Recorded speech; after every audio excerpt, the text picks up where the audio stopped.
ഇവനത് എടുത്തേക്കാണ് ഇപ്പോൾ രാവിലെ തന്നെ കുറ്റിയും പറിച്ചൊന്നും പേരിക്കണ്ട കേട്ടോ. നമ്മളെ കണ്ണൂരെ ഇരിക്കൂർ പുഴേൻ്റെ കിഴക്ക് കരയിലുള്ള ചെറിയ കുന്നിൻ്റെ മുകളിലേക്കാണ് പോകുന്നത്. കുന്നിൻ്റെ മുകളിൽ നിന്നിട്ട് പേടിക്കൊന്നും വേണ്ട.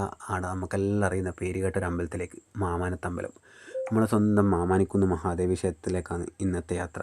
അങ്ങനെ ഒരു 9-9:10 അമ്പലത്തിലെത്തി വഴിപാടൊക്കെ കഴിച്ച് നേരെ കുളക്കടവിൽ പോയി കാലൊക്കെ കഴുകി.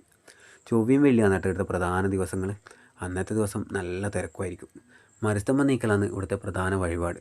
എന്തെങ്കിലും ദോഷങ്ങളൊക്കെ ഉണ്ടെങ്കിൽ മരുസ്തംഭം നീക്കിക്കഴിഞ്ഞാൽ അതൊക്കെ മാറുന്നതാണ് ഐതിഹ്യം. ഇന്ന് രാവിലെ ആയതുകൊണ്ടാണെന്ന് അറിയില്ല, വലിയ തിരക്കും കാര്യങ്ങളൊന്നും ഉണ്ടായിട്ടില്ല. അതുകൊണ്ട് തന്നെ നന്നായിട്ട് ദർശനം കിട്ടി. ഉള്ളിലോട്ട് മൊബൈലൊന്നും കൊണ്ടുപോകാത്തതുകൊണ്ട് ഉൾക്കാഴ്ചകളൊന്നും കാണിക്കാൻ പറ്റൂല കേട്ടോ.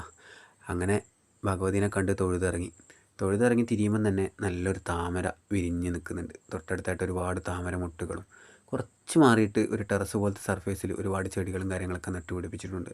അങ്ങനെ അമ്പലത്തിൻ്റെ പുറത്തോട്ടൊരു പ്രദക്ഷിണം വെച്ചു. ഇത് ഇരിക്കൂർ ടൗണിൻ്റെ കാഴ്ചകളൊക്കെ കാണിച്ചു തരും. ഇരിക്കൂർ പുഴയാണ് എന്താ കാണുന്നത്.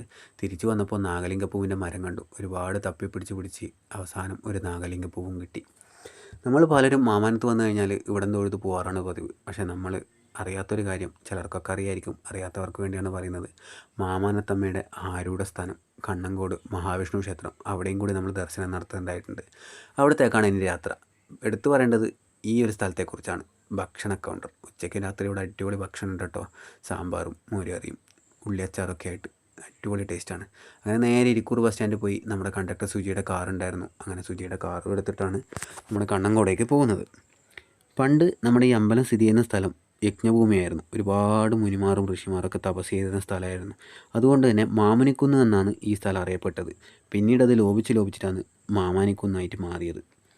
അതുപോലെ തന്നെ വർഷങ്ങൾക്ക് മുമ്പ് കോഴിയറിവ് പതിവായിരുന്നു ഈ അമ്പലത്തിൽ. പിന്നീട് പല നിയമങ്ങളൊക്കെ മാറി വന്നതുകൊണ്ട് അത് നിർത്തലാക്കുക ചെയ്തത്. നമ്മളെ കണ്ണൂർ ജില്ലയിൽ പറശ്ശിനിക്കടവ് അമ്പലം കഴിഞ്ഞാൽ ഏറ്റവും തിരക്കുള്ള ഒരു അമ്പലമാണ് നമ്മുടെ മാമാനിക്കുന്ന് അമ്പലം.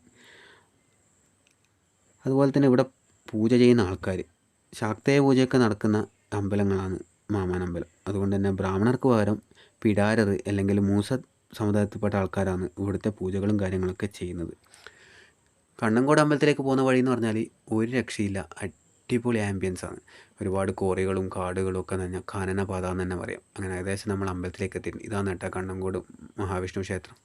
അങ്ങനെ അതിൻ്റെ ഉൾക്കാഴ്ചകളൊക്കെ കണ്ടു. അങ്ങനെ നേരെ പുറത്തിറങ്ങി. ഇവിടെയാണ് ഭഗവതിയുടെ ആരൂഢ സ്ഥാനം. അമ്മേനെ കാണാൻ വേണ്ടിയിട്ട് നല്ല താഴോട്ടിറങ്ങി. ഇവിടെ നമുക്ക് തേങ്ങാമുട്ടൊക്കെ ഉണ്ട് കേട്ടോ. ഒരുപാട് ശക്തി, കർമ്മമുട്ട്, കാര്യസാധ്യ, വിദ്യാമുട്ട്, അങ്ങനെ ഒരുപാടുണ്ട്. ഏതാണോ വേണ്ടത് നമുക്ക് ചെയ്യാവുന്നതാണ്. അങ്ങനെ അവിടെ പോയി പൂജ ചെയ്ത് തേങ്ങാമുട്ടൊക്കെ ചെയ്തു.